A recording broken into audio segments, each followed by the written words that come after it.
সাহাবী বললেন, নবী গো, এই নাটক করার জন্য আপনি আমারে মাফ করে দিয়েন। আপনি বিশ্বনবী, উদম গায়ে আপনারে দেখা যায় না, খালি গায়ে আপনারে দেখা যায় না। শুনেছি আপনার পিঠের মধ্যে মোহরে নবুয়ত আছে।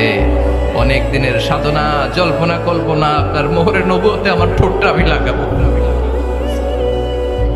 আপনার মোহরে নবুয়তের মধ্যে আমার ঠোঁটটা লাগিয়ে আমার ঠোঁটটারে আমি জাহান্নাম থেকে পরিত্রাণ করাবো। এজন্য প্ল্যান প্রোগ্রাম করে এতক্ষণ আপনার জামাটা খুলতে বলেছি। আপনার উপরে আমার কোনো হক নাই। আমার আব্বা মা, আমার সম্পদ, আমার জীবন আপনার জন্য কোরবান গো নবী। বিশ্বনবীর পিঠে বাম দিকে খাতামুন নবুয়া ছিল, মাহরে নবুয়া। কোন বর্ণনা এসেছে উনি এই মাহরে নবুয়া দিয়ে পিছন দিকে দেখতেন। বিশ্বনবী যখন নামাজ পড়তেন উনি বলতেন, ইস্তাকিমু ওয়া'তাদিলু ইয়ারহামুকুমুল্লাহ, কাতার সোজা করো, ফাঁকা জায়গা বন্ধ করে দাও, কারণ আমি সামনে যেমনি দেখি পেছনেও তেমনি দেখি। অনেকে বলেন বিশ্বনবী পেছনে দেখতেন এই মাহরে নবুয়তের জায়গাটা দিয়ে। এটা ছিল বিশ্বনবীর behind CC camera, behind close circuit camera. আল্লাহু আকবার। বিশ্বনবী ছাড়া কোন নবীর পিঠে এরকম মাহরে নবুয়া ছিল নাকি? কথা বলেন। এজন্য ওই নবীরে গালি দিলে সহ্য হয়? কথা বলেন, সহ্য হয়? জাবালে হাজুন এর পাদদেশে বিশ্বনবী নিজ হাতে সাইয়্যিদাতুনা খাদিজাকে কবর দিয়েছেন। কবর দিয়ে সবাই চলে যায়, বিশ্বনবী যায় না। দাঁড়িয়ে দাঁড়িয়ে কাঁদতে লাগলেন। সাইয়েদনা আবু বকর বলে, নবী চলেন ঘরে ফিরে যাই। বিশ্বনবী বললেন, তুমি যাও, আমি যাব না। যেই মহিলাটাকে এইমাত্র কবর দিলাম সাধারণ মহিলা না, আমার বিপদের দিনের সঙ্গিনী খাদিজা। আজীবন আমাকে ছাতার মতো শেল্টার দিয়েছে, সমস্ত সম্পদ আমার পায়ের সামনে বিছিয়ে দিয়েছে রে আবু বকর। তোমার মনে চায় ঘরে ফিরে যাও, আমি দাঁড়িয়ে থাকবো। এখনই খাদিজার কবরের 3টা প্রশ্ন করা হবে। আমি খাদিজার পক্ষ থেকে 3টা প্রশ্নের জবাব দিয়ে তারপরে ঘরে ফিরে যাবো রে আবু বকর। সাইয়েদনা জিবরাইল এসে বললেন, ইয়া রাসূলুল্লাহ, ইয়া হাবিবাল্লাহ, দাঁড়িয়ে থাকার দরকার নাই, আবু বকরের সাথে চলে যান। রব্বুল আলামিন বলেছেন, ওই কবরের 3টা প্রশ্নের জবাব দিতে যদি খাদিজার সমস্যা হয়, আরশের উপর থেকে 3টা কবরের প্রশ্নের জবাব আল্লাহ নিজেই দিয়ে দিবে। কি পেয়ার করতেন বিশ্বনবীকে! বিশ্বনবীর অনুসরণ এবং ভালোবাসা ছাড়া আল্লাহকে পাওয়া যাবে? আল্লাহকে যে পাইতে চায় হাজরাতের অনুসরণে, আরশ কুরসি লৌহ কালাম না চাইতে পেয়েছে সে। হাজরাতের অনুসরণে, আরশ কুরসি লৌহ কালাম না চাইতে পেয়েছে সে। সুবহানাল্লাহ পড়েন। এজন্য আল্লাহ বললেন, নবী আপনাকে আমি গোটা বিশ্বের মানুষের জন্য রহমত করে পাঠালাম। আবার আপনার চরিত্রটা গোটা বিশ্বের মানুষের জন্য আমি মডেল করে দিলাম। আল্লাহু আকবার। ওয়া ইন্নাকা লাআলা খুলুকিন আযীম। ও নবী, চমৎকার একটা চরিত্রের উপরে আমি আপনাকে প্রতিষ্ঠিত রেখেছি। And verily you are on a very good standard of character. ও নবী, আপনার চরিত্রটা বড় সুন্দর। আপনার চরিত্রের মতো গোটা বিশ্বের কারো চরিত্র হতে পারে? পা থেকে মাথা পর্যন্ত বিশ্বনবীর চরিত্রে একটা কালো দাগ বসানোর মতো ক্ষমতা কারো আছে নাকি? কারণ বিশ্বনবীর চরিত্র হলো কোরআনের চরিত্র। মা আয়েশাকে বলা হলো, মা আমাদের পেয়ারা নবীর চরিত্র কেমন ছিল আমাদেরকে বলে শোনান। মা আয়েশা বললেন, ও সাহাবীরা, বিশ্বনবীর চরিত্র ছিল কোরআনের চরিত্র। কানা খুলুকুহু আল কোরআন। বিশ্বনবীর চরিত্র ছিল কোরআনের চরিত্র। পুরো কোরআনে 30 পারাতে থিওরিটিক্যালি যা বলে শোনানো হয়েছে, বিশ্বনবীর জীবনীতে চরিত্রে প্র্যাকটিক্যালি ওই সব কিছু করে দেখানো হয়েছে। পুরো কোরআনে 30 পারাতে থিওরিটিক্যালি যা বলা, বিশ্বনবীর চরিত্রে প্র্যাকটিক্যালি সেটা করে দেখানো। সুবহানাল্লাহ বাড়িতে যে বলেন। আবার বিশ্বনবীর আরেক স্ত্রী উম্মে সালামা বলতেন, ইনদামা ইয়ামশি রাসূলুল্লাহ আলাল আরদি কাআন্নাল কুরআনা ইয়ামশি আলাইহি। যখন বিশ্বনবী রাস্তার উপর দিয়ে হেঁটে যেত, মনে হয় কোরআন শরীফটা রাস্তার উপর দিয়ে হেঁটে হেঁটে যায়। কোরআনুল কারীম রাস্তা দিয়ে হেঁটে হেঁটে যাচ্ছে। মনে হচ্ছে যে এটা বিশ্বনবী নয়, এটা জীবন্ত কোরআন। পড়েন আল্লাহু আকবার। এজন্য এই নবীকে আল্লাহ এমন স্ট্যাটাস দিয়েছেন, পৃথিবীর কোন নবীকে তেমন স্ট্যাটাস দিয়েছে নাকি? এই নবীকে আল্লাহ এমন মর্যাদা দিয়েছে, গোটা বিশ্বের কাউকে এমন মর্যাদা দিয়েছে নাকি? এমন কিছু গুণাবলী, ক্যারেক্টারিস্টিক্স আল্লাহ বিশ্ব নবীকে দিয়েছে, পৃথিবীর কোন নবীকে সেগুলো দেয় নাই। সুবহানাল্লাহ। খুশি না বেজার? খুশি তো সবাই। কি দিয়েছেন, কি স্পেশাল এক্সট্রা স্ট্যাটাস আল্লাহ তাআলা বিশ্ব নবীকে দিয়েছেন আমরা শুনি। এক নাম্বার স্ট্যাটাস হলো সাহিবু শাক্কি সাদর। বিশ্ব নবীর সিনা চাক হয়েছে, পৃথিবীর কোন নবীর সেটা হয় নাই। সুবহানাল্লাহ। দুইবার হয়েছে এটা বিশ্ব নবীর জীবনে। হালিমাতুস সাদিয়ার বাড়িতে যখন দুধ পান করতে গিয়েছিল তখন হয়েছিল, আবার মেরাজের রাতে হয়েছিল। উম্মে হানির ঘর থেকে চলে সাইয়েদনা জিবরাইল বিশ্ব নবীকে হাতিমে কাবায় শুইয়ে দিলেন। এরপর গলার নিচ থেকে শুরু করে নাভি পর্যন্ত বুকটা কেটে ফেললেন, বিশ্বনবীর হৃদয়টাকে বের করলেন, জামজামের পানি দিয়ে ধৌত করলেন, আবার পেটের ভেতরে হৃদয়টাকে ঢুকিয়ে দিলেন। দিস ইজ কল্ড শাক্কে সাদার। উর্দু ফার্সিতে বলে সিনা চাক, ইংরেজিতে বলে ওপেন হার্ট সার্জারি। সুবহানাল্লাহ পড়বেন না? আমাদের অনেকের ওপেন হার্ট সার্জারি হয় না, গলা থেকে নাভি পর্যন্ত কাটা, সেলাই করে দিলে আবার বাঁচে। এটা বিশ্বনবীর সিনা চাক থেকে আবিষ্কার হয়েছে। পড়েন আল্লাহু আকবার। যে সমস্ত সাহাবারা বিশ্বনবীকে খালি গায়ে দেখেছে, উদম গায়ে দেখেছে, তারা বর্ণনা করেছে দুইটা কাপড় মাঝখান দিয়ে সেলাই করলে যেমনি দাগ দেখা যায়, আমরা বিশ্বনবীর গলা থেকে নাভি পর্যন্ত এরকম সেলাইয়ের দাগ দেখতে পেয়েছি। শাক্কুস সাদর, special status of the last Messenger Muhammad সাল্লাল্লাহু। আর কোন নবীকে আল্লাহ এটা দেয় নাই। খুশি না বেজা? আবার উনি হলেন সাহিবুল মেরাজ।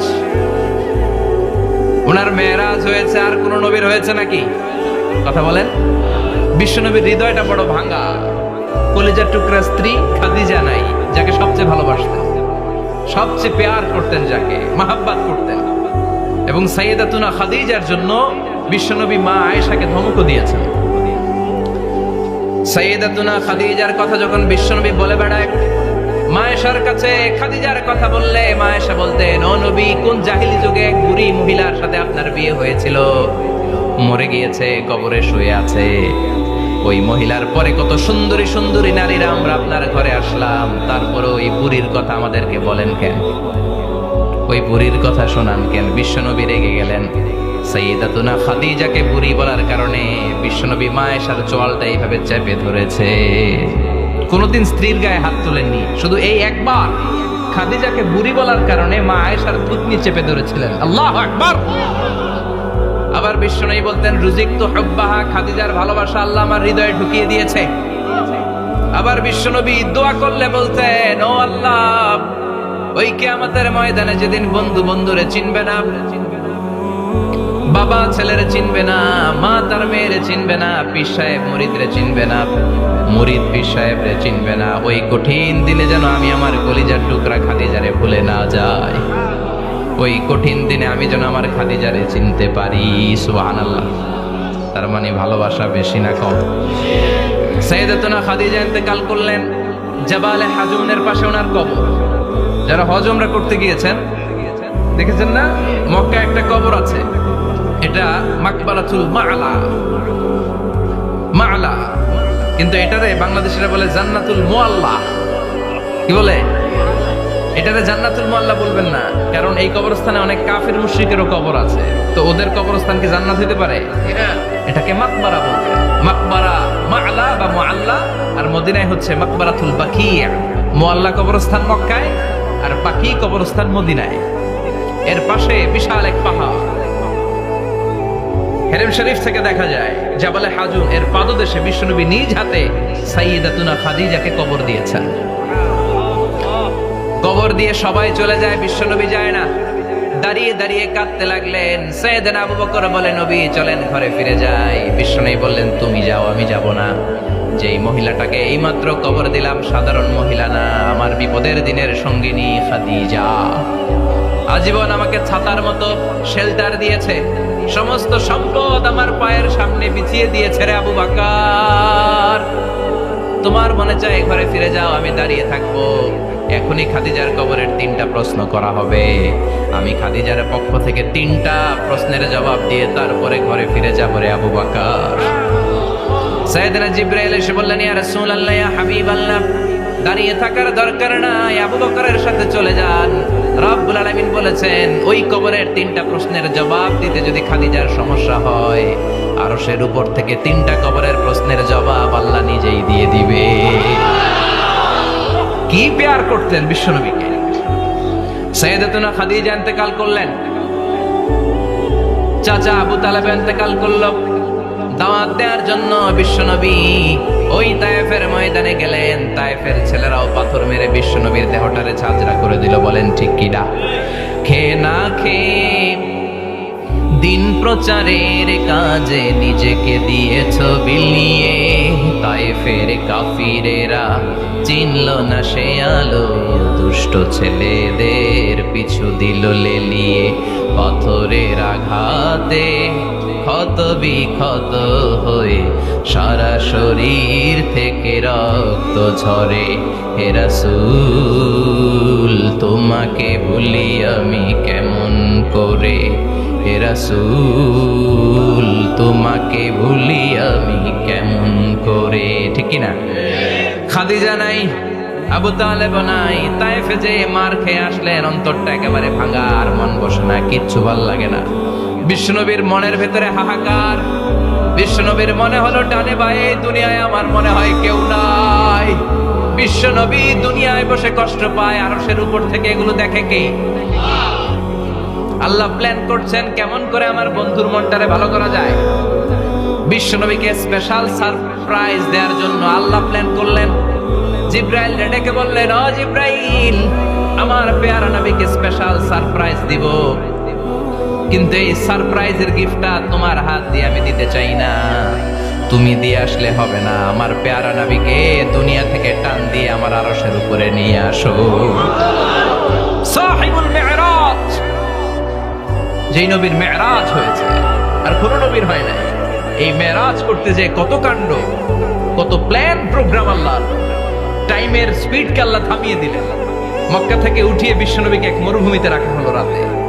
বললেন দোয়া করেন। দোয়া করে বিশ্বনবী বললেন, ভাই জিবরাইল, এটা কোন জায়গা, কোথায় দোয়া করব? সাইয়েদনা জিবরাইল বলেন, নবী, কিছুদিন পরে এই জায়গায় আপনি হিজরত করে আসবেন। এই জায়গার নাম ইয়াসরিব, মদিনা।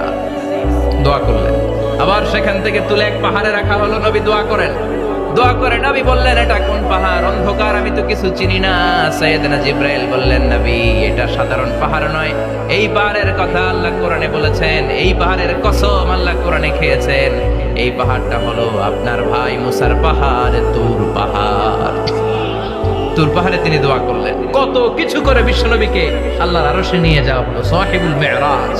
বিশ্বনবী ছাড়া আর কোন নবীর কি এরকম মেরাজ হয়েছে? সবাই বলেন হয়েছে।